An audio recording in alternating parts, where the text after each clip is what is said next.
Senhor, nosso Deus e Pai Todo-Poderoso, eis-aqui teu servo. Nós rogamos a Ti, Senhor, em nome de Jesus, a unção, o poder do Espírito Santo de Deus sobre a vida do pastor Luiz, para que as palavras que serão proferidas nesta manhã possam vir de encontro realmente aos nossos anseios, às nossas necessidades, ó Senhor. Aquebrante os nossos corações, liberta nossas mentes cativas e que realmente essa palavra possa frutificar e fazer diferença não só nessa igreja, nessa cidade, nessa nação. Em nome de Jesus, nós te oramos e te agradecemos. Amém.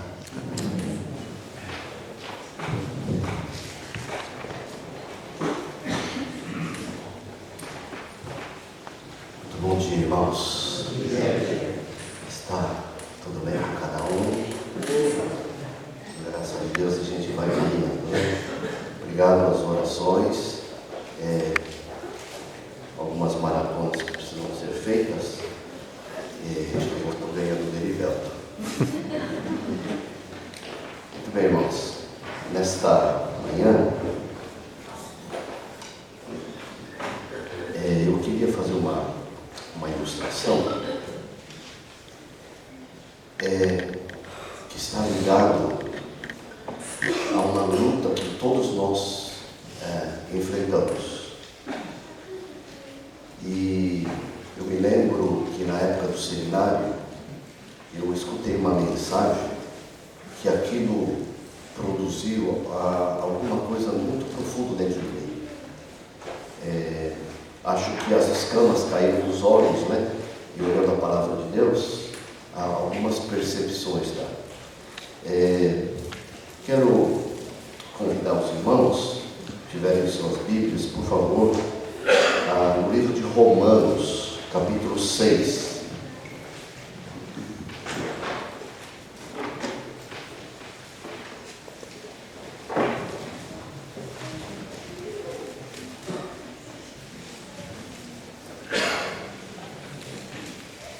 Romanos capítulo 6, versículo... Na verdade nós gostaríamos de ver quase todo o capítulo, mas vamos só olhar o versículo 14. Romanos 6, 14.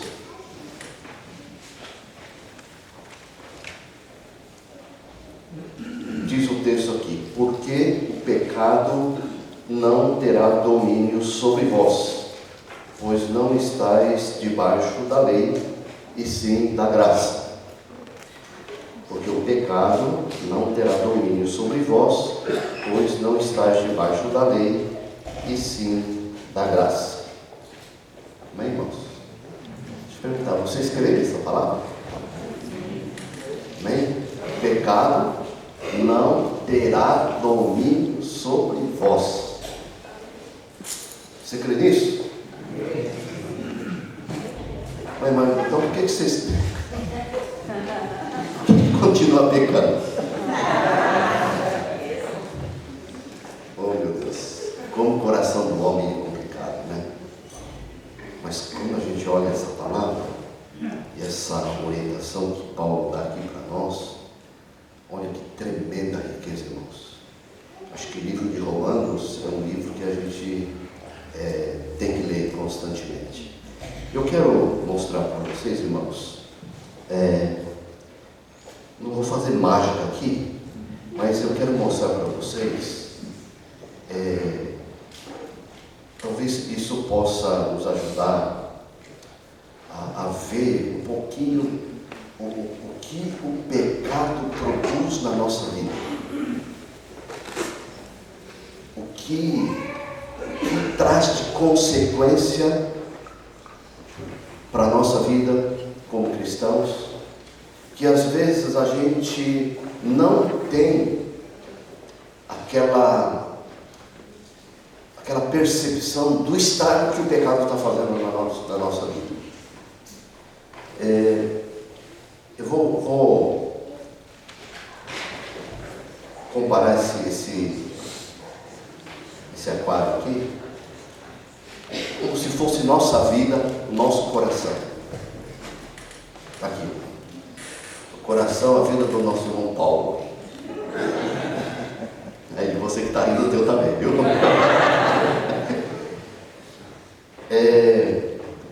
Eu vou colocar aqui um produto E é claro, caindo ali você sabe o que vai acontecer, né? Isso aqui é uma tinta. E quando eu vi isso, eu falei, puxa vida. E isso vem entrando nas nossas vidas como cristão. Isso aqui para mim eu vou comparar como se fosse um pecado.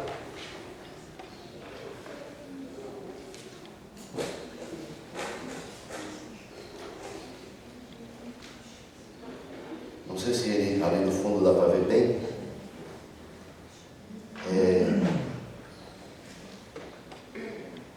Ele não toma por todo. E vai devagarzinho. Vai entrando na nossa vida. E às vezes, sem perceber, ele começa a produzir estragos na nossa vida. E se a gente não mexer, fica assim.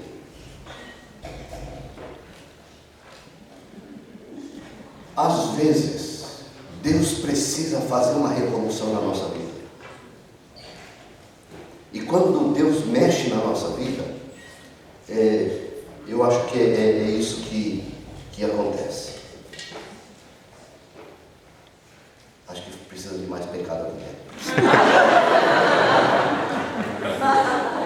Já não é a mesma coisa, Deus. Já não é a mesma coisa. E às vezes nós estamos contentes assim.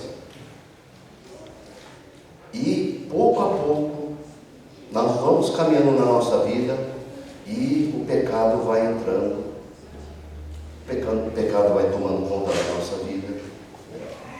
E a gente vai percebendo o seguinte, que se nós não tivermos o toque, se Deus não produzir em nós o verdadeiro arrependimento, a nossa vida é uma vida que vai continuar assim.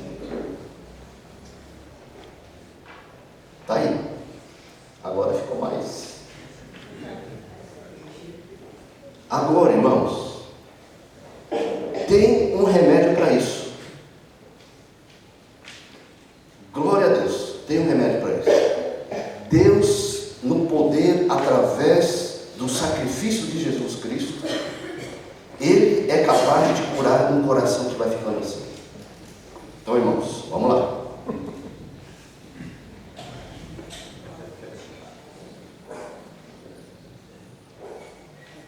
Tcharam!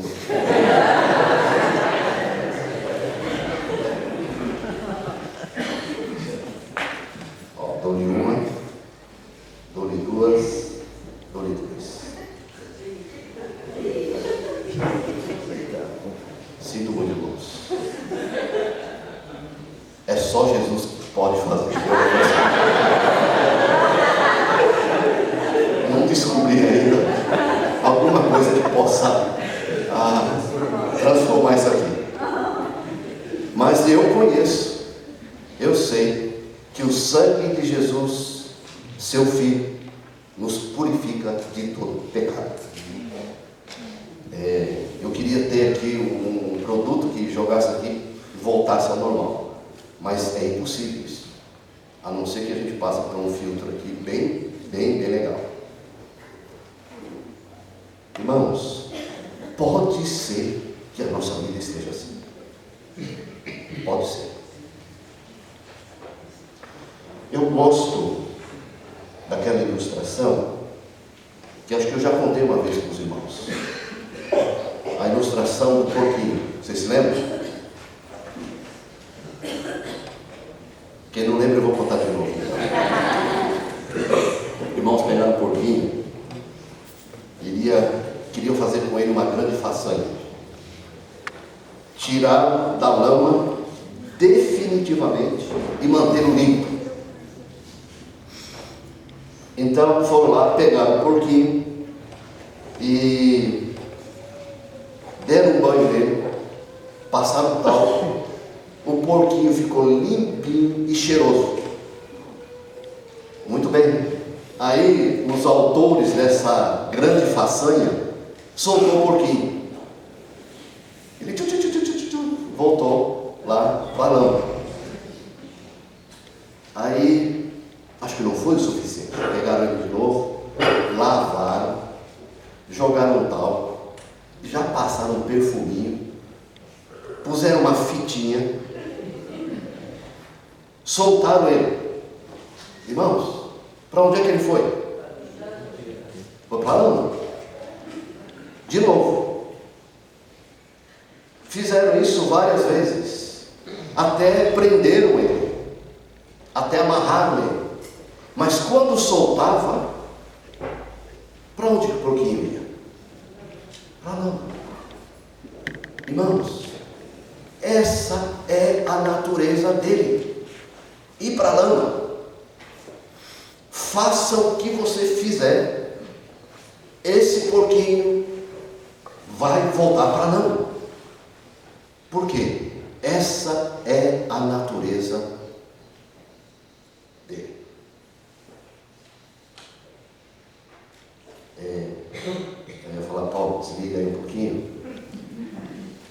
Mas, em nome de Jesus, que não tenha no nosso meio nenhum porquinho.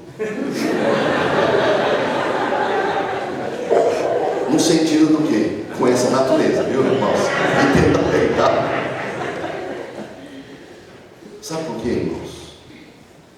Porque a palavra de Deus nos diz que foi crucificado com Cristo o nosso velho homem, a nossa velha natureza morreu. E, irmãos, para que aquele porco não volte mais para a lama, tem que mudar a sua natureza. Talvez tenha que botar uma natureza de gato. Tem que mudar essa natureza. E eu quero compartilhar com os irmãos sobre essa questão que nessa semana tem assim me incomodado. E eu quero olhar esse texto de Romanos capítulo 6. A velha natureza. O que fazer com ela, irmãos? O que fazer com essa velha natureza? Agora, se a gente for lá para o livro de Colossenses, Paulo, de uma maneira muito clara, ele nos mostra o que é que eu e você nós devemos fazer com essa natureza. Capítulo 3, versículo 5. Dá uma olhadinha, irmãos. Colossenses 3, 5. Olha só o que diz esse texto. Fazei, pois, morrer a vossa natureza terrena, prostituição, impureza, paixão lasciva, desejo maligno e avareza que é idolatria. Aqui Paulo está falando aos Colossos. O que é que se faz com essa velha natureza? Ele diz, faz morrer. Irmãos, me acompanhem desde o versículo 1 desse capítulo 3. Olha só o que Paulo está dizendo aqui. Portanto, se fostes ressuscitados juntamente com Cristo, buscai as coisas lá do alto, onde Cristo vive, assentado à direita de Deus. Pensai nas coisas lá do alto, não nas que são aqui da terra, porque morrestes e a vossa vida está oculta, está escondida juntamente com Cristo em Deus. Quando Cristo, que é a vossa vida, se manifestar, então vós também sereis manifestados como Ele em glória. Fazei, pois, morrer a vossa natureza terrena, prostituição, impureza, paixão lasciva, desejo maligno e a avareza, que é idolatria. Por estas coisas é que vem a ira de Deus sobre os filhos da desobediência. Ora, nessas mesmas coisas andastes vós também noutro tempo, quando vivias nelas. Eu quero parar aqui.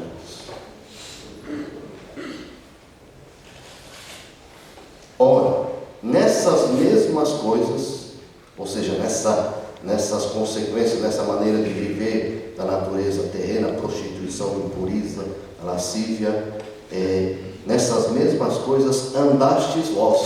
E Paulo está falando, noutro tempo, quando vivias nelas. Então é coisa de outro tempo. Versículo 8. Agora, porém, despojai-vos igualmente de tudo isso: ira, indignação, maldade, maledicência, linguagem obscena do vosso falar.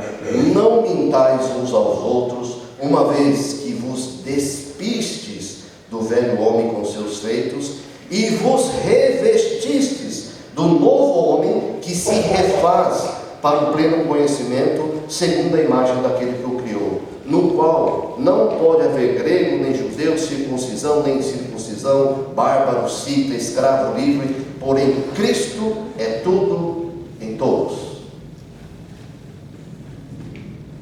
Irmãos, aqui Paulo, ele nos esclarece como é que nós devemos nos livrar dessa natureza. Tem que fazer morrer. Agora é interessante que lá em Romanos, Paulo, ele também nos traz uma clareza, é tão legal aqui.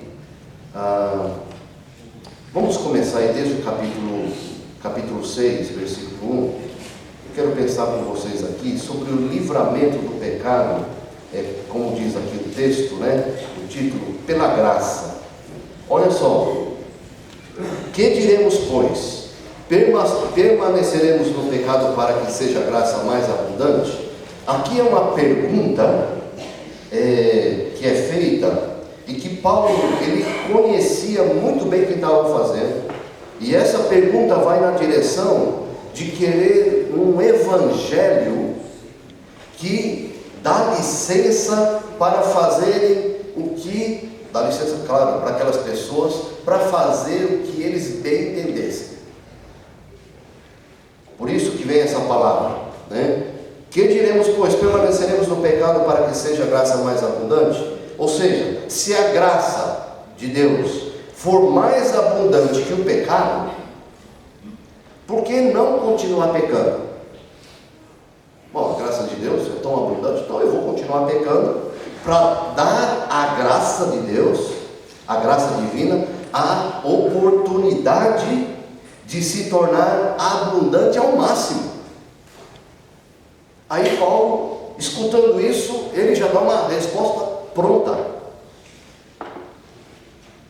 Às vezes nós não estamos perguntando assim, mas às vezes nós estamos fazendo assim. E Paulo falou assim, de jeito nenhum, para com isso. Olha o versículo 2, de modo nenhum, como viveremos ainda no pecado, nós os que para ele morremos? Olha só que interessante, irmãos. Vê que coisa.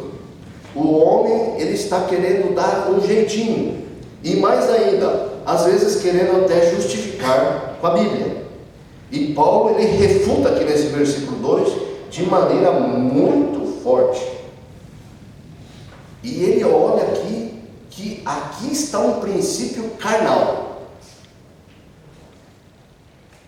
Paulo está dizendo que para o pecado devemos estar o quê? Morto. Tem que estar mortinho da Silva. É isso que Paulo está falando. Para o pecado nós devemos estar mortos.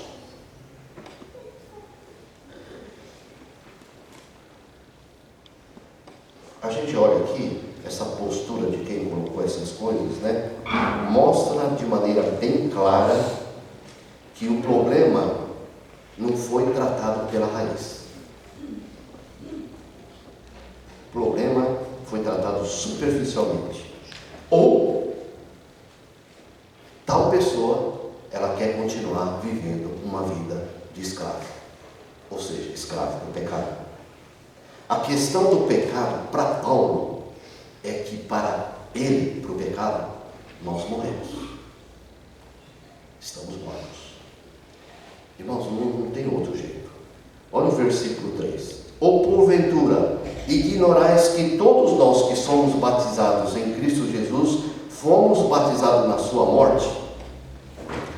Irmãos, para Paulo é claro que quando o homem se rendia, quando ele entregava a sua vida a Cristo ressurreto, e quando ele fazia isso, entregando a sua vida também ao Espírito Santo de Deus, o seu interior passava por uma transformação radical. Ou seja, havia mudança.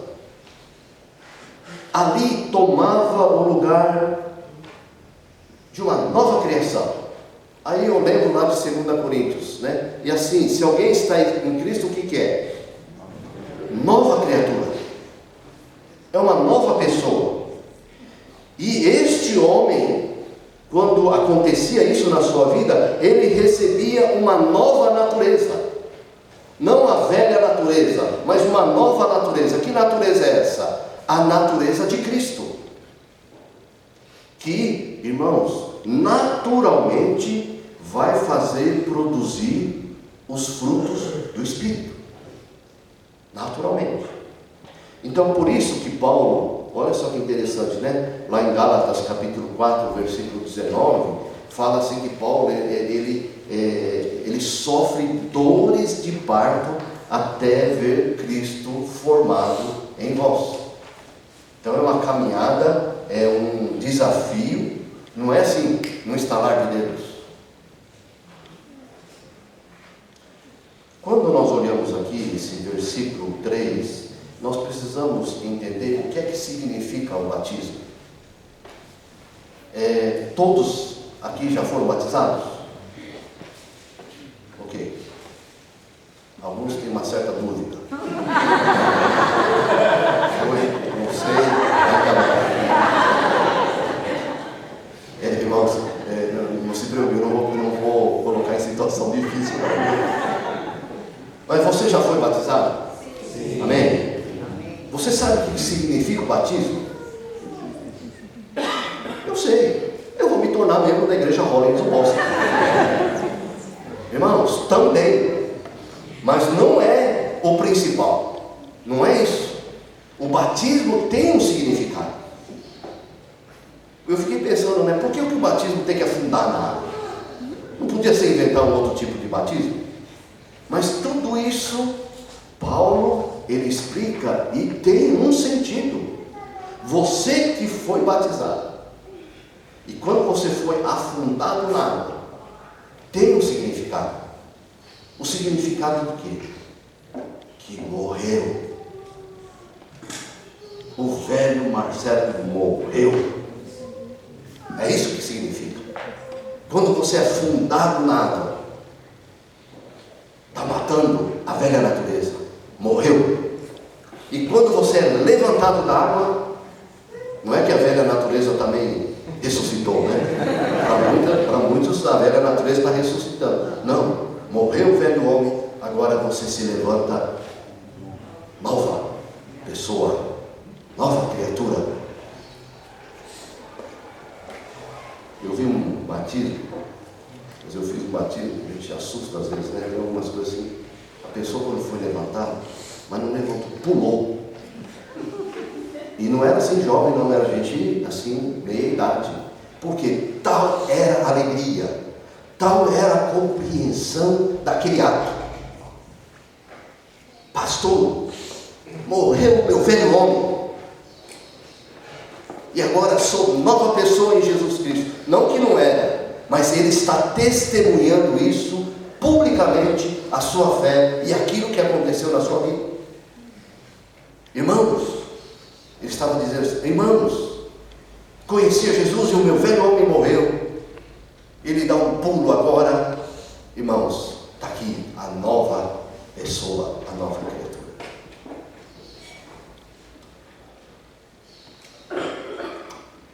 Irmãos, Paulo fala de maneira clara que a vida no pecado de maneira alguma pode coexistir com a morte para o pecado.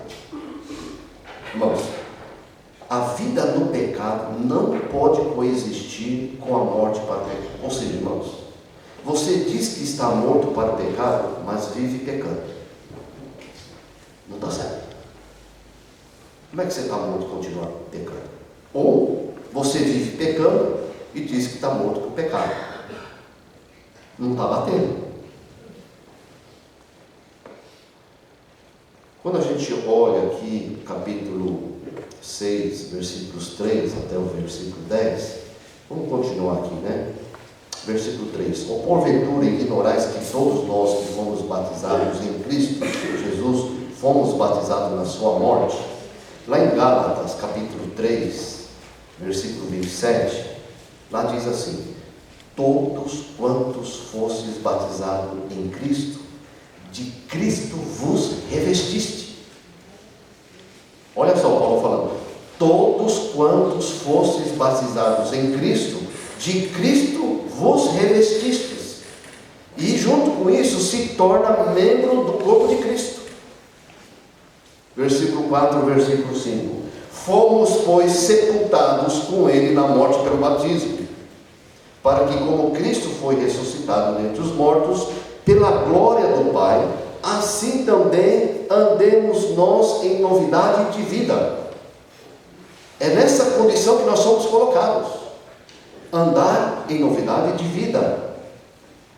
Versículo 5: porque se fomos unidos com ele na semelhança da sua morte, certamente o seremos também na semelhança da sua ressurreição, sabendo isto, que foi crucificado com ele o nosso velho homem, para que o corpo do pecado seja destruído e não sirvamos o pecado como escravos. Irmãos, a obra de Cristo não só nos proporcionou a grande bênção da salvação, mas a obra de Cristo é uma obra que alcança muito mais do que isso. Olha só o que diz aqui: que com Cristo foi crucificado o nosso velho homem, para que o corpo do pecado seja destruído e nós não sirvamos mais o pecado como escravos. Ou seja, a morte de Cristo na cruz, a sua obra, nos traz libertação. Somos libertos da escravidão do pecado.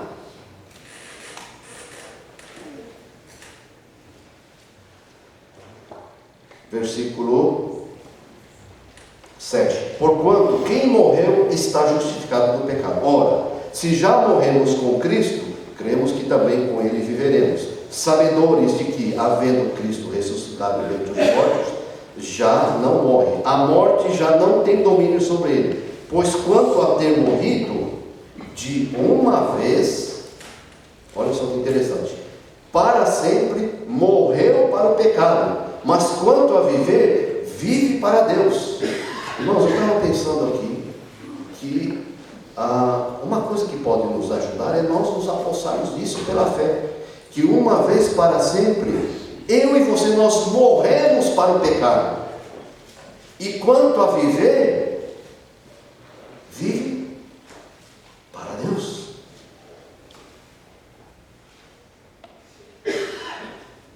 Irmãos, abraçar isso com fé, crendo que isso é uma verdade, porque está aqui na palavra, e uma verdade na minha vida.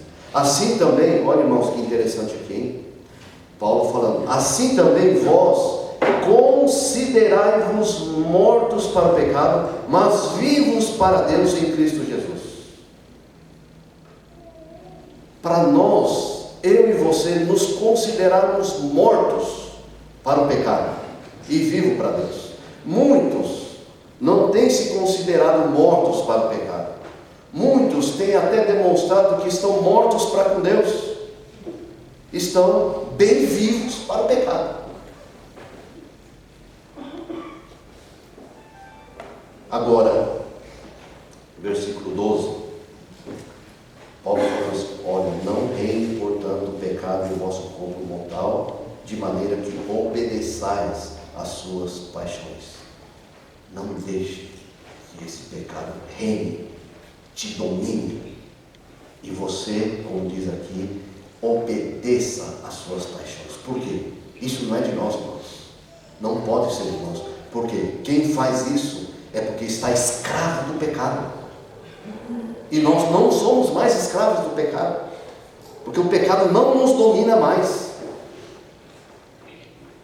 Nem ofereçais cada um os membros do seu corpo ao pecado como instrumentos de iniquidade, mas oferecei-vos a Deus como ressurretos dentre os mortos, e os vossos membros a Deus como instrumento de justiça.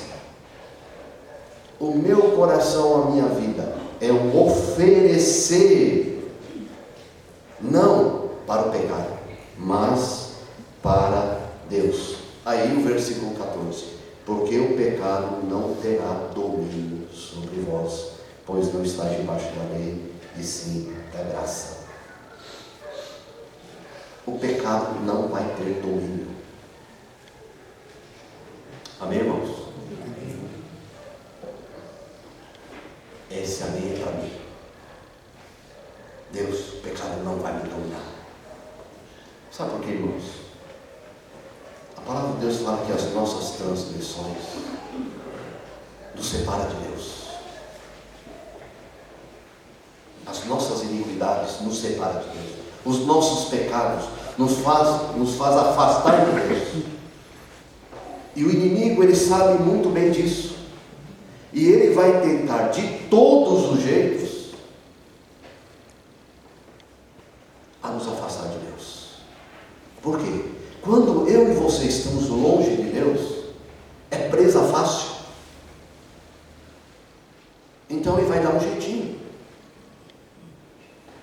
E você sabe que o inimigo, ele é o maior expert para querer nos afastar de Deus.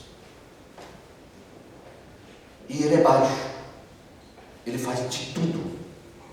Por quê? Sabe que quando eu e você estamos longe de Deus, é presa fácil. Irmãos, vocês têm percebido que quando a gente começa a buscar Deus, alguma coisa vem no teu coração? Não, eu preciso sair desse parasmo, desse marasmo. Eu preciso que o Senhor reavive meu coração. E você começa a buscar Deus. Vocês têm percebido que vem um monte de empecilho? Começa a acontecer um monte de coisa. Estive visitando uma igreja, a igreja resolveu, não vamos orar. Aí vocês estão pensando, puxa vida, que legal, né? Mas eu acho que isso deveria ser normal. A igreja vai orar. Não, nós vamos orar. Irmãos. Aí começa a pipocar uma coisa com aquele irmão, ali, outra lá. Por quê? O inimigo quer nos desanimar. Quer nos afastar de a gente ter contato com Deus. Porque Deus fala, não é verdade? Deus se move, Deus faz.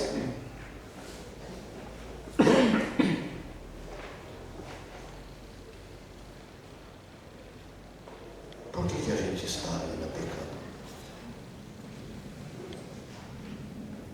Se a gente fala que está, que o pecado não tem domínio sobre nós, por que ainda continua pecando?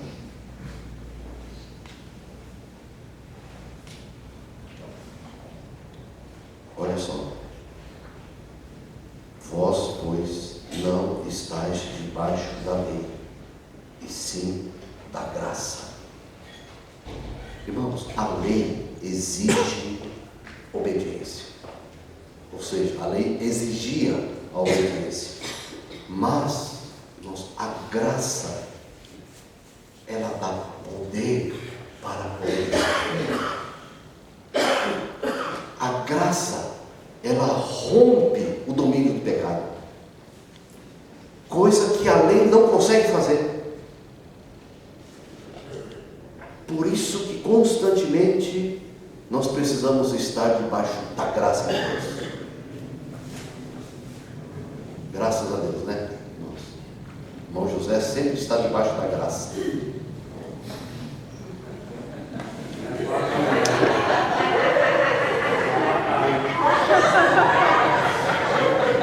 Porque a dona Graça precisa da graça de Deus também.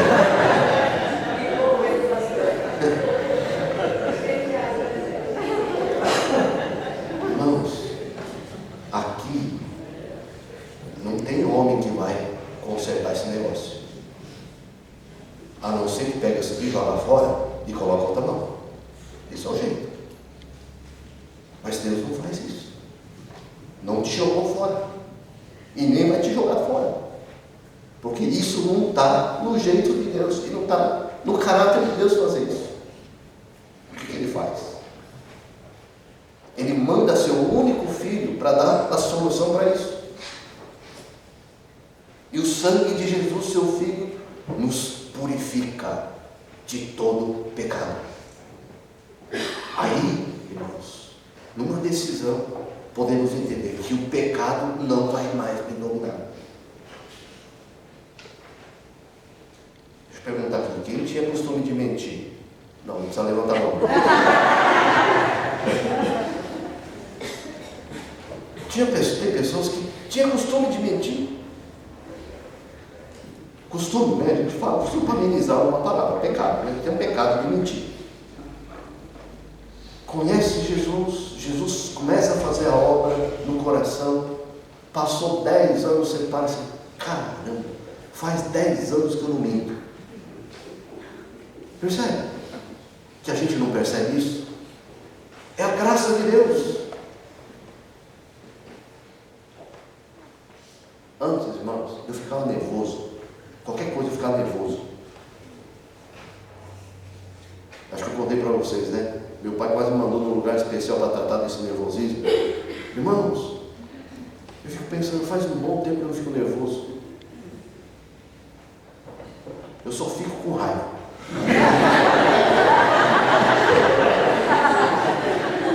Você vê como é que o homem é? Até o pastor é assim. Ô pastor, está acontecendo? Não, minto. Já viu isso aí? Eu dá vontade de falar. Caramba, você é presbítero, você é líder, mente? Não mente. Passo, não, o pecado da mentira já não mais me domina. E nós vamos crescendo até chegar à estatura de Cristo, à estatura do caráter de Cristo. Antes você não levava desaforo para casa, não é verdade? Hoje a tua esposa está estranha, ué, engoliu seco, ué? Vai passando, você vai percebendo essas coisas. No trânsito, meus irmãos, só passar o carro, o cara já fica uma fera. E se imagina faz alguma coisa? Ele xinga até a sombra. E se não estiver dentro do carro, fala alto e xinga alto. Se tiver alguém dentro do carro, xinga por dentro. E já faz um par de tempo que você não faz mais isso. Por quê? Isso jamais não te domina. Glória a Deus, irmãos. E nós vamos crescendo. E olha só que legal a palavra de Deus o que diz. Você está lá crescendo. Pecou. Desagradou o coração de Deus. O que você faz? Eu vou lá no partido de oração. Ou, não, vai ter acampamento. Vou para o acampamento. Porque lá eu tenho certeza que o pastor vai fazer um apelo e eu vou lá na frente. E a pessoa vai, peca. Não, vamos lá, de novo. Vou no retiro. Não, caiu de novo. E fica a vida assim, ó.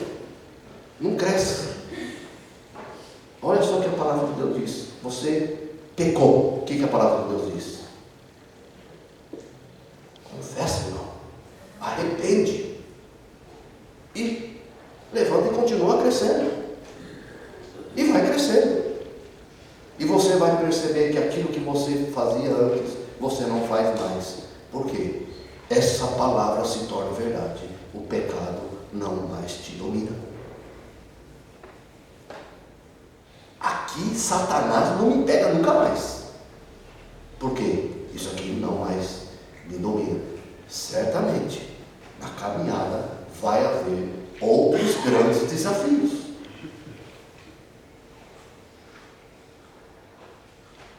Irmãos, era isso que eu queria compartilhar com vocês. E o dia que o pastor conseguir resolver isso aqui, eu vou dizer para vocês que nunca vai conseguir, a gente cuidar. A gente cuidar. Irmãos, faz um check-up espiritual. Se puder, faz todo dia. O médico dos médicos não cobra nada. Chega na presença de Deus e faz mais ou menos igual o salmista faz. Só alguma coisa assim. Deus, olha aqui para dentro de mim. Sonda, meu Deus. Pode olhar. Eu deixo o Senhor olhar. Porque tem gente que não quer que Deus olhe aqui dentro e acha que Deus não está vendo. Engano. Sonda, meu Deus. Pode olhar aqui dentro de mim. Vê se tem alguma coisa ruim. Vê se tem algum caminho mau. E se tiver, Senhor, me guia para o caminho certo, para o caminho eterno. Faz esse check-up. Deus, eu sinto que machucou alguém. Eu sinto que mexeu alguma coisa ali. Eu não sei com toda certeza, mas eu sinto. Isso é o Espírito Santo que está movendo e está falando no teu coração. Medita nessas coisas. Vai lá, peça perdão, acerte. Não deixa isso te dominar, não deixa isso te pegar, porque certamente vai acabar ficando assim.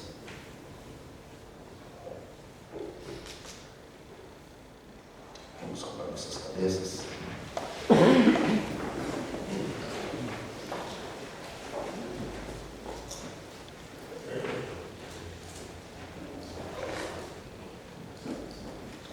Sermos livres do pecado. O pecado não vai me dominar mais.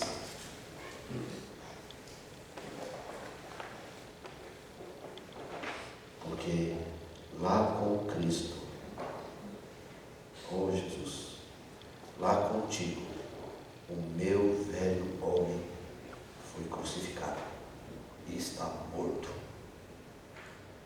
Obrigado, Senhor, a tua obra por mim. E eu quero viver, Senhor Jesus, de uma maneira que agrade a Ti, Senhor. E não é, Senhor Jesus, só fazendo as coisas. Porque muitas vezes, Senhor Jesus, eu estou fazendo para cobrir coisas que estão desagradando o Teu coração. Estou querendo fazer mais ainda para compensar algumas outras coisas. Mas, Senhor Jesus, o Senhor me conhece. E eu quero andar como um homem que já tem o velho homem crucificado com Cristo. Oh Deus, se tem alguém aqui que está lutando, às vezes lutando feiamente, nesta manhã eu quero pedir, na compreensão da Tua palavra, possa se apossar pela fé da obra redentora de Cristo e viver e caminhar de uma maneira que agrade o Senhor. Bem-aventurados, limpos de coração,